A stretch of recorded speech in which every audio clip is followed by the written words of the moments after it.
मैं दूर हो मजबूर हो ऐ सैयद आलम, मैं दूर हो मजबूर हो ऐ सैयद आलम। दीदार दिखाते नहीं आवाज सुना दो, दीदार दिखाते नहीं आवाज सुना दो। मैं सूरत यूसुफ को नहीं चाहने वाला, मैं सूरत यूसुफ को नहीं चाहने वाला। मैं कैसे के मानंद नहीं आशिक लैला, मैं कैसे के मानंद नहीं आशिक लैला।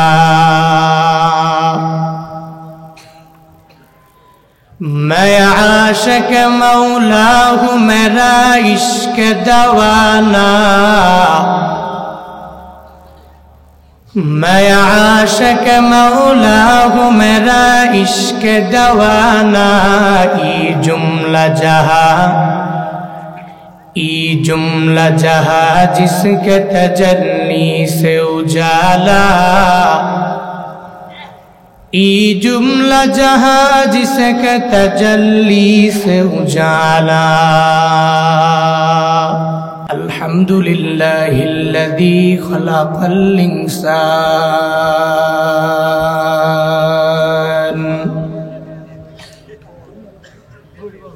व कर्रम व अल्लमहु मिनल बयानि मा लम यअलम।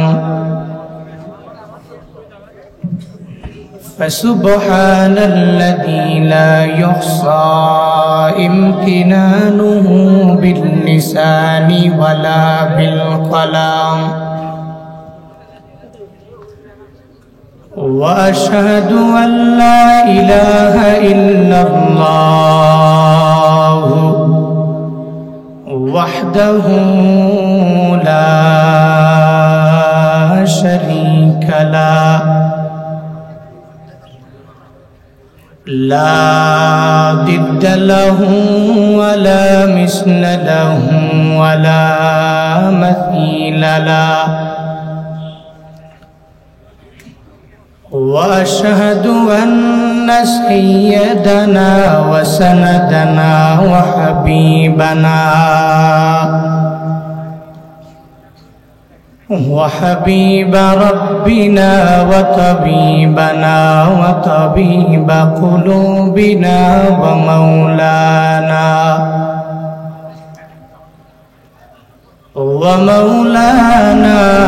मुहम्मदन अब्दुहु व रसूलुहु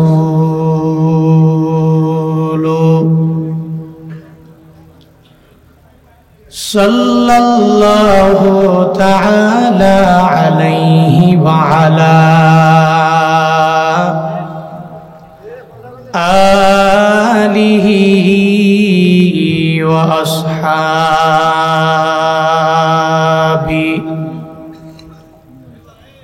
व अस्हाबिहि व बारक व सल्लम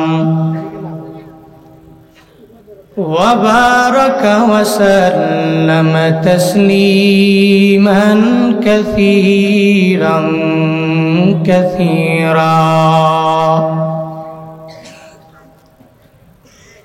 अल्लज़ी अरसलहुल्लाहु तआला बिल हक्कि बशीरा व नज़ीरा।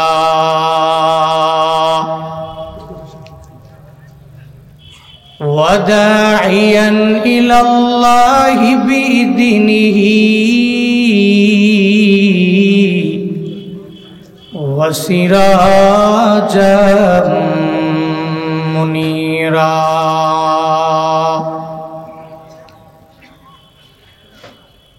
अम्मा أما بعد فأعوذ بالله من الشيطان الرجيم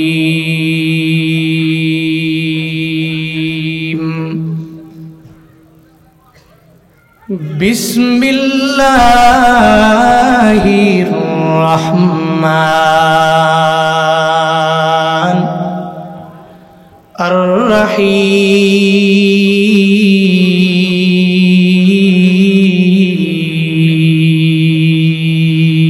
الرحيم ووصينا الإنسان بوالديه حملته أمه وهنا على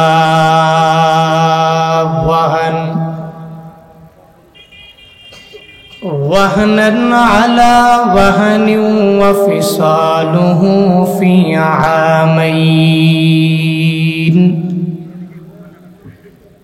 أن اشكر لي ولوالديك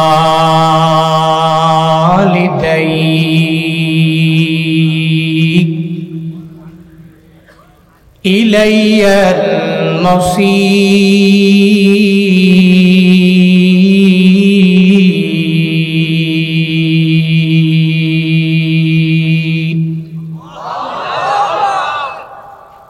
وقال النبي صلى الله عليه وآله وسلم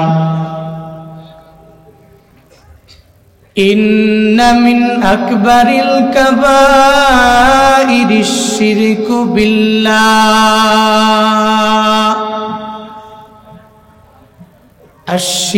بالله وعقوق الوالدين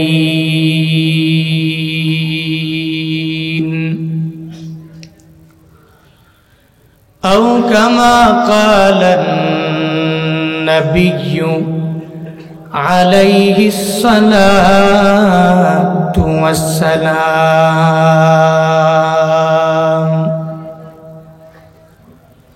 صدق الله مولانا العظيم وصدق رسوله النبي الكريم ونحن على ذلك لمن الشاهدين والشاكرين والذاكرين والحمد لله رب العالمين. মোহাব্বতে সকলে মিলে দুরুদ ইব্রাহিম পড়তে পারবো তো ইনশাআল্লাহ? চুপটি মেরে বসে না থেকে প্রত্যেকেই জবান খুলে পড়ি। আল্লাহুম্মা সাল্লি আলা মুহাম্মাদিন ওয়া আলা আলি মুহাম্মাদ كما صليت على إبراهيم وعلى آل إبراهيم إنك حميد مجيد. اللهم بارك على محمد وعلى آل محمد كما باركت على إبراهيم وعلى آل إبراهيم إنك حميد مجيد.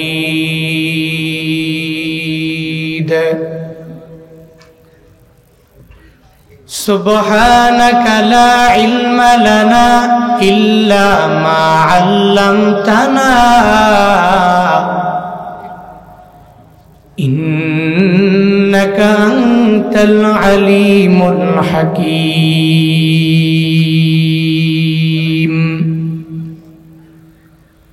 رب اشرح لي صدري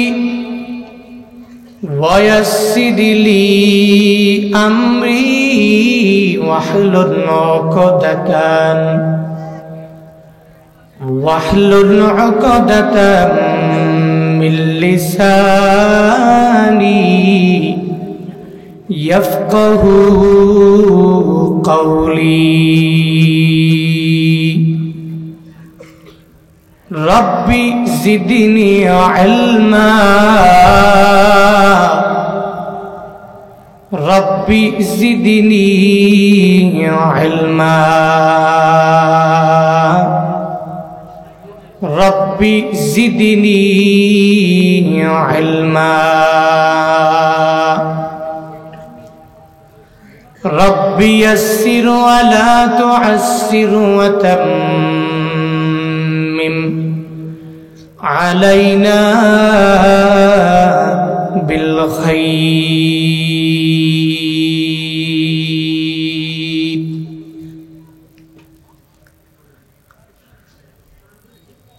मैं दूर हूँ मजबूर हूँ ऐ सैयद आलम मैं दूर हूँ मजबूर हूँ ऐ सैयद आलम दीदार दिखाते नहीं आवाज सुना दो दीदार दिखाते नहीं आवाज सुना दो मैं सूरत यूसुफ को नहीं चाहने वाला मैं सूरत यूसुफ को नहीं चाहने वाला मैं कैसे के मानंद नहीं आशिक लैला मैं कैसे के मानंद नहीं आशिक लैला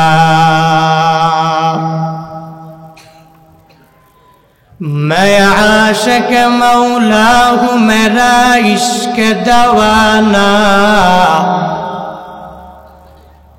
मैं आशिक मौला हूँ मेरा इश्क दवाना ई जुमला जहाँ जिसके तजल्ली से उजाला ई जुमला जहाँ जिसके तजल्ली से उजाला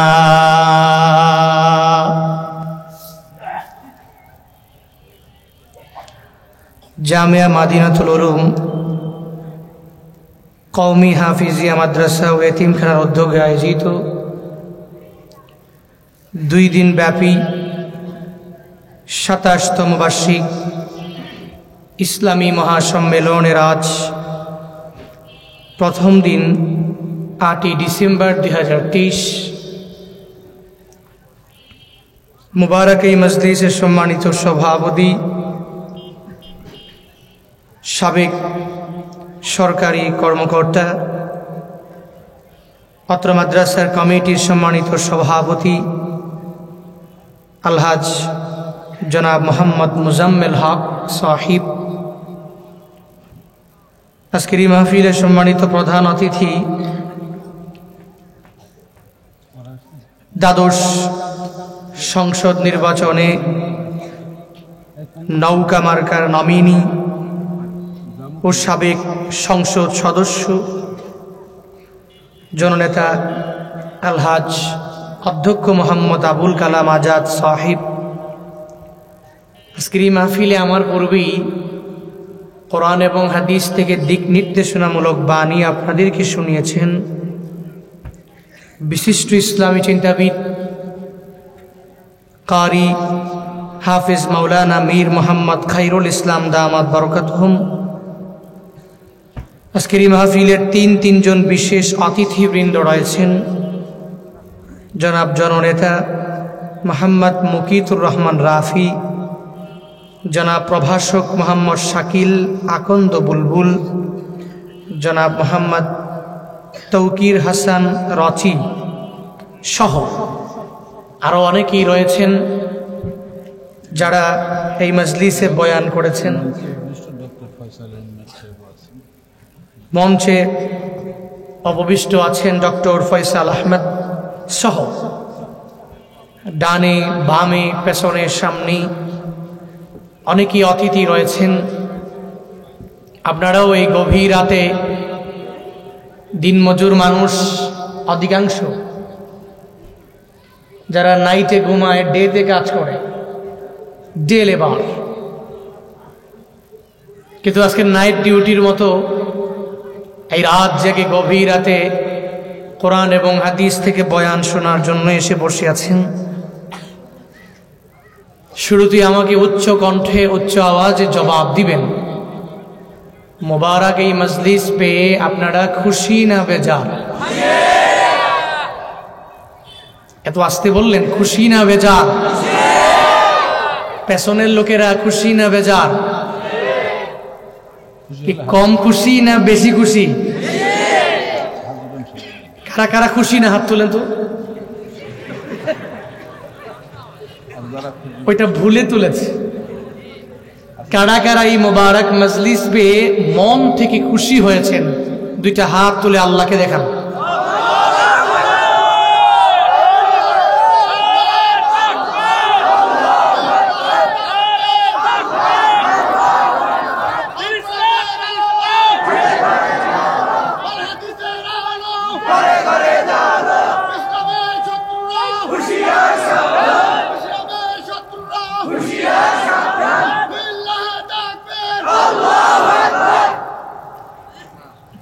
নিঃসন্দেহে এই মজলিস মুবারক, মুতাবাররাক। কেন?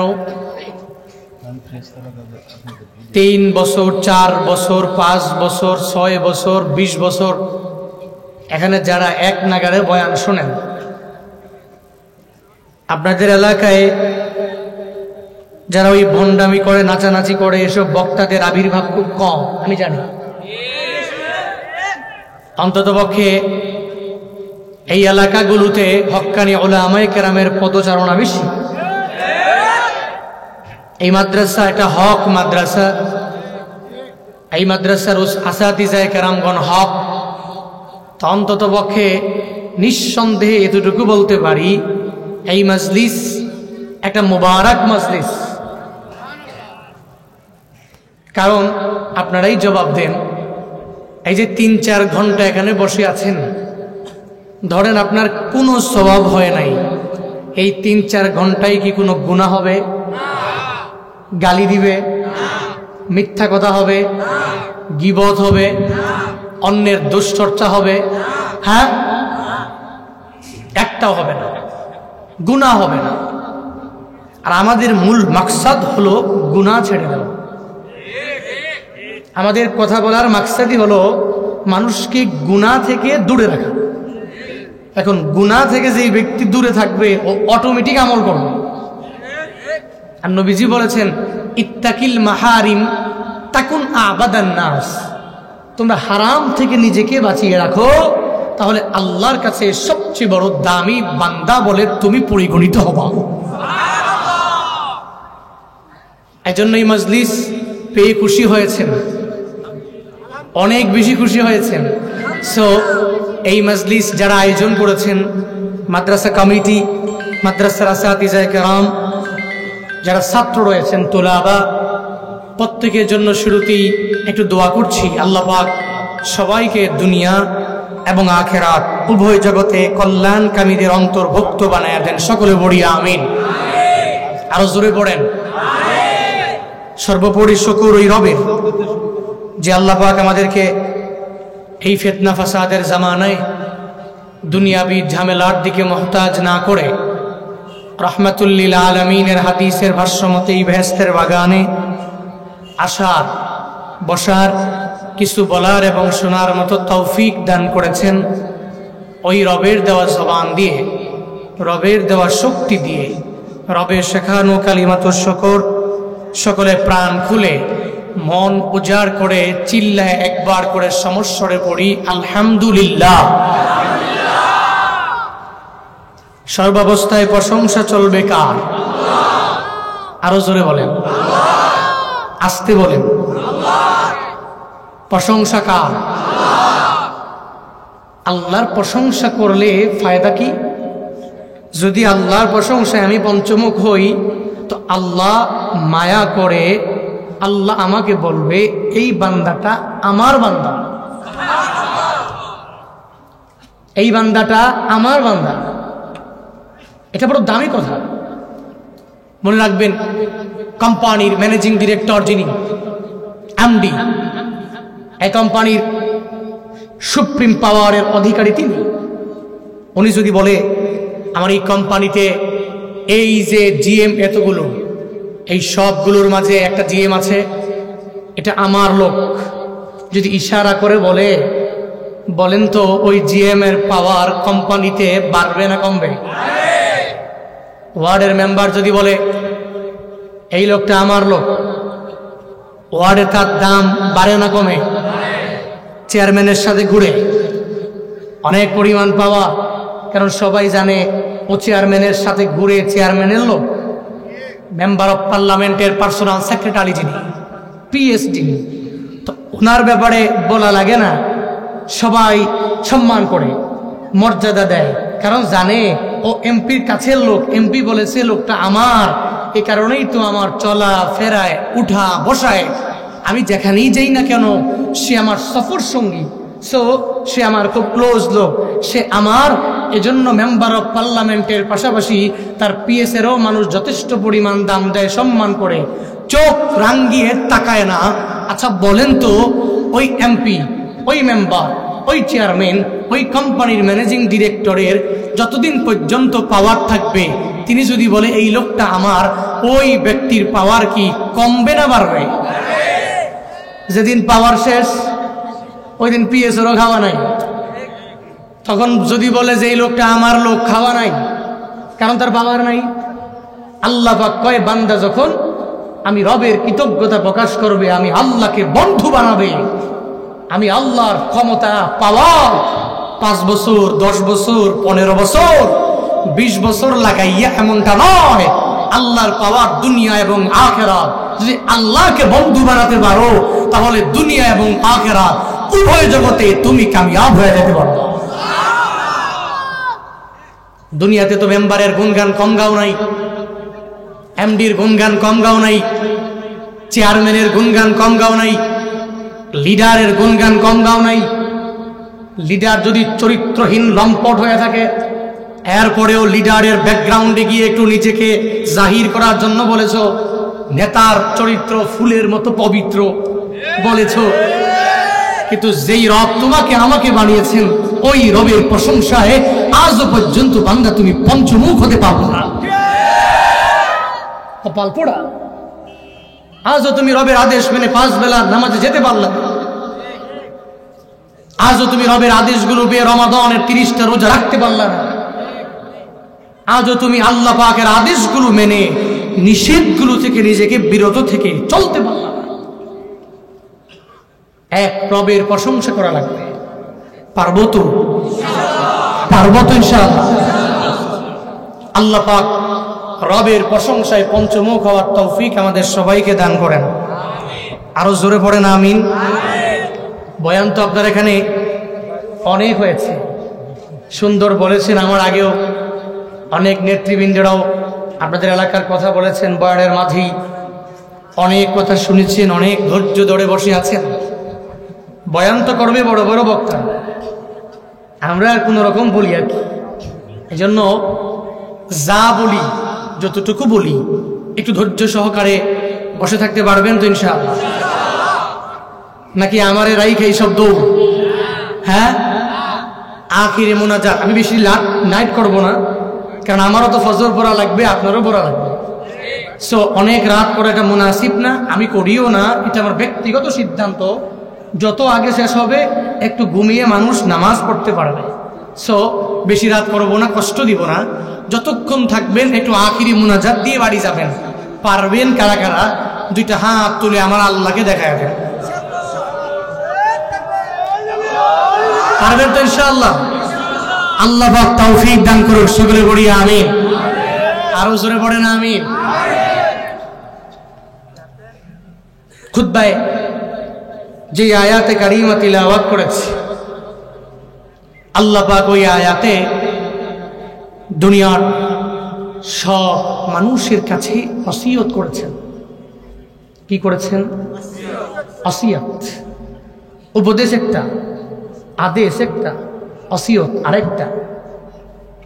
আমাদের আব্বা আম্মারা মারা যাওয়ার আগে দেখবেন বলে যায়, আমার মৃত্যুবরণের পরে অমুক স্থানে আমাকে দাফন করবে, আমার মৃত্যুবরণের পরে অমুক ব্যক্তির মাধ্যমে আমার জানাজা পড়াবো, আমার মৃত্যুবরণের পরে ওই ব্যাংক থেকে 2 লাখ টাকা উঠিয়ে অমুক মাদ্রাসায় দিবা। এরকম ওসিয়ত করে কি করে না?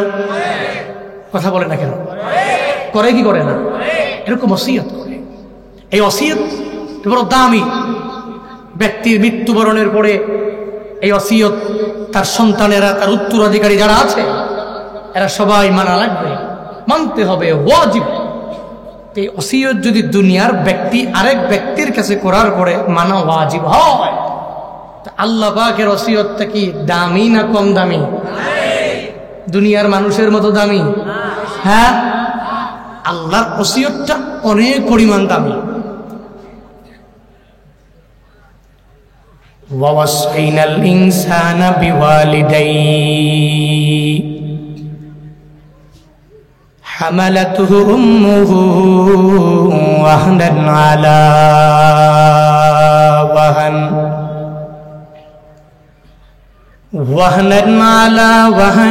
ওয়া ফিসালুহু ফি আমাইন আনিশকুরুলি ওয়া লিওয়ালিদাইক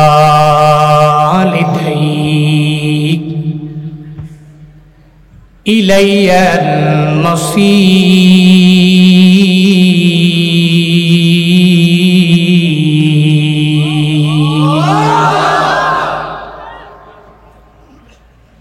আল্লাহ বলেন, হে মানুষ, আমি আল্লাহ ওসিয়ত করলাম, দুনিয়ার কোন বান্দার মাধ্যমে ওসিয়ত আমি আল্লাহ করলাম না। কোন নবীর মাধ্যমে আমি আল্লাহ ওসিয়ত তোমাদের কাছে শুনলাম না। দুনিয়ার কোন তাবিঈনদের মাধ্যমে আমি আল্লাহ ওসিয়ত নামাটা বান্দা শুনলাম না। কোন তাবিঈনের মাধ্যমে আমি আল্লাহ ওসিয়ত নামা কোন মানুষের মাধ্যমে করি নাই। জামা মুতাকাল্লিমের সিগা। আল্লাহ পাক বলেন, আমি আল্লাহ নিজেই তোমাদের কাছে ওসিয়ত নামা শুনলাম। এ মানুষ, যেই মা বাবার মাধ্যমে তুই দুনিয়া দেখলা, ওই মা বাবার সাথে ভালো আচরণ করবি, অন্যায় আচরণ করবি না। আল্লাহ পাক বলেন, দুনিয়ার যত বড় বড় লিডারেরা, দুনিয়াতে আমার পয়গম্বরের কোনো অভাব ছিল না। আমি এদের মাধ্যমে তোমাদেরকে ওসিয়ত করলাম না। সব ওসিয়ত নামে আমি আল্লাহ ব্যক্তিগতভাবে বান্দা তোমাকে জানালাম। ওই মা বাবার সাথে তুই ভালো আচরণ করবি, অন্যায় আচরণ করবি না রে বান্দা। যদি মনে করো হুজুর মা বাবার কথা কেন বারবার বারবার আল্লাহ বলে, আল্লাহ যেখানে বললেন আল্লাহর ইবাদতের কথা, এর পরবর্তীতে আল্লাহ বললেন মা বাবার কথা। যেই জায়গায় বললেন আকবারুল কাবাইর হলো আমি মাওলার সাথে শরীক করা, এরপরে মা বাবার সাথে অন্যায় করা সবচেয়ে বড় বড় বড় কবিরা গুনাহ। আল্লাহ পাক যেই জায়গায় বললেন বড় শিরক হলো আমি আল্লাহর সাথে শরীক করা বড় কবিরা গুনাহ, আর এরপরে সবচেয়ে বড় কবিরা গুনাহ হলো মা বাবার অবাধ্য হয়ে যাওয়া। ও গাইবান্দার মুসলমান, আমার মাওলাই ওসিয়ত নামা তোমাকে আমাকে সুইরা আল্লাহ গুরুত্ব বাড়ায়া দিলেন। এজন্য তো হুজুরেরা বারবার বারবার তোমারে জানাইয়া দেয়, তুই তোর মা বাবার সাথে ভালো আচরণ করবা, কশিন কালেও বান্দা অন্যায় আচরণ করবা না। কেন করবা না? কারণ মা বাবা তোমারে গর্বে নিয়া নিয়া বড় করলে। পাক বলেন হামালাতহু উম্মুহু ওয়াহনান আলা ওয়াহনিন, ওই মা গর্বে নিয়া নিয়া নিয়া কষ্ট তো বান্দা কম করে নাই। যেই কষ্ট তোমার জন্য তোমার বউটা করে নাই, যেই কষ্ট তোমার জন্য তোমার কোনো বন্ধু করে নাই, যেই কষ্ট তোমার আশেপাশে রিলেটিভরা বান্দা তোমার জন্য করে নাই, ওই মা এত পরিমাণ কষ্ট করে করে করে করে নিয়া নিয়া ওই গর্বের মধ্যে বান্দা তোমারে আমার এত সুন্দর করে বড় করলেন। ওই মা একটা বারের জন্যও বলে না আমি আমার সন্তানের জ্বালা সহ্য করতে পারি না, আমার পেটের মধ্যে একটা ইনজেকশন লাগায় দাও, আর ইনজেকশন দিয়ে আমার সন্তানটারে পেটের মধ্যে মাইরা ফালাইয়া দাও। একটা বারের জন্য যত ব্যথা হবে মা বান্দা তোমারে আমারে একটা বারের জন্য বলে না। মাঝে মাঝে স্বামীরা যদি তার স্ত্রীর ডাক দেয়, ও স্ত্রী আমার এক জায়গায় ঘোরার জন্য চলো চলো বের হয়ে যাব, আমার বাকি আত্মীয় স্বজনেরা এদেরকে সঙ্গে লইয়া এক জায়গায় রওনা হয়ে যাব, তখন মা ডেকে বলে, ও স্বামী আমার, না না, তুমি বেড়াইবার জন্য আমার বাকি সন্তানগুলো নিয়ে নিয়ে নিয়ে চলে যাও, আমি মা হইয়া যেতে পারি না, কারণ আমি মায়ের গর্ভের মাঝে যে সন্তানটারে নিয়ে নিয়ে বড় করি, একটা জিনের আসর লাগতে পারে, আমার কারণে সন্তানের বড় ক্ষতি হয়ে যেতে পারে। কশ্চিনকালও আমি মা হইয়া ওই সন্তানটারে গর্ভে নিয়ে কোথাও বেড়াইবার জন্য যাইতে পারি না, আমি কশ্চিনকালেও ওই সন্তানের ক্ষতি চোখে দেখে আমি করতে পারি না গো স্বামী আমার। তখন মা বলে, ও স্বামী তুমি যাও, আমি যাইতে পারি না, গর্ভে নিয়ে নিয়ে মা এত পরিমাণ স্যাক্রিফাইস বান্দা তোমার জন্য আমার জন্য করে। আল্লাহ পাক বলেন, ও দুনিয়ার মানুষেরা শুনো, ওই মা বাবার সাথে তুই ভালো আচরণ করে নাও। কেন করবি? কারণ মা তোরে গর্বে নিয়ে বড় করলেন। আল্লাহ পাক স্মরণ করে করে বান্দা তোমারে আমারে জানায়া দিলেন। আল্লাহ পাক বলেন গর্বে নিয়ে বড় করলেন, এটা স্মরণ করে দেওয়ার মানে হলো সন্তানেরা মাঝে মাঝে নিমক হারাম হয়ে যায়, এত নিমক হারাম যে মা বাবার কথাটা বান্দা মনে রাখতে পারে না। 20 বছর পর্যন্ত যেই মা বাবা তার কাছে এত পরিমাণ আপন, ওই মা বাবা ছাড়া চলতে পারে না, ওই মা বাবা ছাড়া যাইতে পারে না, ওই মা বাবা ছাড়া খাইতেও পারে না। কিন্তু 20 বছর পরে, 22 বছর পরে, 25 বছর পরে হঠাৎ করে যখন একটা সুন্দরী রমণী ঘরের মধ্যে চলে আসলো, শ্বশুর হয়ে গেল, যখন ওই সন্তানের শাশুড়ি হয়ে গেল, তখন আর মা বাবারে পাত্তা দেয় না। শ্বশুর শাশুড়ির দামি দামি কাপড় কিনা দেয়, মাছ কিনা খাওয়ায়, ওই মা বাবারে বিন্দু মাত্র পরিমাণ গুরুত্ব দেয় না। সন্তান আছে না না? ও সন্তানেরা, কি পরিমাণ নিমক হারাম তুই হয়েছ, ওই মা বাবার প্রতি বিন্দু মাত্র পরিমাণ তোর মায়া নাই। আল্লাহ পাক জানে বান্দা নিমক হারাম হয়ে যাবে, আল্লাহ জানে, এজন্য বান্দার ব্যাপারে আমার মাওলা জানায়া দেয়, হ্যাঁ মানুষ তুই তোর মায়ের সাথে ভালো আচরণ করবা, স্মরণ করে করে তোকে জানাইয়া দিলাম, একটু বালিশে মাথা লাগাইয়া চিন্তা ভাবনা করবা, মা তোরে গর্বে নিয়া নিয়া নিয়া নিয়া বড় করলেন। শুধু তাই না, গর্বে নিয়া মায়েরা সকাল বেলার খাবারটাও ঠিক মতো খাইতে পারে না, সংসারের চাপে দুপুর বেলাও সুন্দর করে খাইতে পারলো না, কাজের চাপে খাইতে পারে নাই। এবার রাতের বেলা যখন পেটের ক্ষুধা নিয়া খানার প্লেটটা নিয়া যখন মা বসে গেল, ওই সময় তুমি সন্তানের তো বিন্দু মাত্র পরিমাণ কোনো ধারণা নাই। আল্লাহ পাক তো তোমাকে ওই পরিমাণ বুঝ শক্তি এত ছোটবেলায় দেয় নাই। ওই মা যখন এত ক্ষুধা নিয়া খাবার প্লেটে বসেছি, তুমি ওই মায়ের গর্বের মাঝে বাবাজি এত জোরে জোরে ধাম ধাম করে লাথি মেরে দিলা, মা সহ্য করতে পারে না। ওই পেটের মধ্যে যখন জোরে জোরে বান্দা তুমি লাথি মারলা, তখন মা চোখের পানি ফালাইয়া ফালাইয়া কান্না করে। একটা বারের জন্য সন্তানের উপরে কোনো দোষ মাটা চাপাইয়া দেয় না, কারণ জানে এই সন্তানটাকে আমি আস্তে আস্তে বড় করতে পারলে এই সন্তান বড় হইয়া আমি মায়ের জন্য দোয়া করে নিবি। আর আমি মাকে যখন মা মা বলে ডাক দিয়া দিবি, আমি মায়ের পরাণটা এমনিতেই তখন ঠান্ডা হয়ে যাবে। ওদিনও আমি আমার মায়ের সাথে বসা, একটা বড় যায় আমার বউ আমার মা, আমি এক রুমে বসে আছি। মা আমাকে বলতে লাগলো, অসন্তান মায়ের এত পরিমাণ গর্বের ব্যথা, এটা কশিন কালেও তোমার বউ বুঝতে পারবে, তুমি বুঝতে পারবা না। আমি মা হইয়া এত পরিমাণ কষ্ট বুঝাইছি, ওই কষ্ট দুনিয়াতে কোনো মহিলা বুঝতে পারবে, তোমরা বাবারা বুঝবা না। তুমিও যখন পেটে ছিলা কষ্ট কিন্তু আমি মা হইয়া কমতি করি নাই, এজন্য তো আজও পর্যন্ত তোমাদের মায়া নিয়া নিয়া চলি। তোমরা যখন মা বলো তখন আমাদের মনটাও অনেক পরিমাণ বড় হয়ে যায়। আমার মা আমাকে গর্বের ব্যথার ব্যাপারে একটু ধারণা দিয়া দেয়, কারণ মায়েরা যেই পরিমাণ কষ্ট করে বউ করতে পারে না, সন্তানরা করে না, কোনো বন্ধু করতে পারে না। আবার শুধু তাই না, আল্লাহ পাক জানায়া দেয় শুধু মায়েরা গর্বে নিয়ে বড় করে এমনটা না, দুনিয়াতে আসার সময়ও মায়েদের কষ্ট কম না বেশি? কি মনে হয়, বেশি না কম? হ্যাঁ, দুনিয়াতে আসার পরেও মায়ের কষ্ট এত পরিমাণ বেশি। দুনিয়াতে আসার সময়ও মা বালতি ভরা রক্ত ভান্ডা তোমার জন্য আমার জন্য ঝরায়। কত মা সন্তান দুনিয়াতে আসার সময় সন্তান চলে আসলো, মা দুনিয়া থেকে বিদায় নিয়ে নিয়ে চলে গেল। ওই মায়েরা সন্তানের জন্য নিজের জীবনটাও বিলীন করে দিয়া দেয়। আমি প্রায় জায়গায় গেলে মায়ের দরদ আর মায়ের ভালোবাসার ব্যাপারে আমি ইন্সপায়ার করার জন্য একটা ঘটনা বলি। ওই রাজশাহী মেডিকেল কলেজের একটা ঘটনা, যেই মেডিকেল কলেজে একটা গর্ভবতী মায়ের আনা হলো।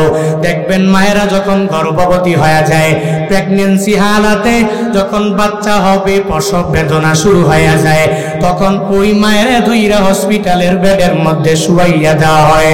একটা মহিলারে যখন ওই মেডিকেল কলেজের মধ্যে মায়ের নিয়ে আসা হলো, ডাক্তারেরা তার সম্পূর্ণ চেক আপ শেষ করার পরে এরা সিদ্ধান্ত নিয়ে নিবে। এক কথায় সিদ্ধান্ত, সন্তান বাঁচাতে হলে মাটারে পাওয়া যাবে না, আর যদি মাটারে বাঁচাতে হয় তাহলে সন্তান পাওয়া যাবে না। এরকম একটা সিদ্ধান্ত নেওয়া লাগবে। এত বড় সিদ্ধান্ত নেওয়ার জন্য ওই মহিলার গার্ডিয়ান লাগবে। ওই কলেজের ডাক্তারেরা এরা সবাই মহিলার স্বামী কোথায় খুঁজে খুঁজে পাওয়ার জন্য দৌড়ায়। ওই স্বামী হসপিটালের এক কোনায় দাঁড়ায়া সন্তানের জন্য অপেক্ষমান ওয়েটিং, আমার একটা সন্তান চলে আসবে।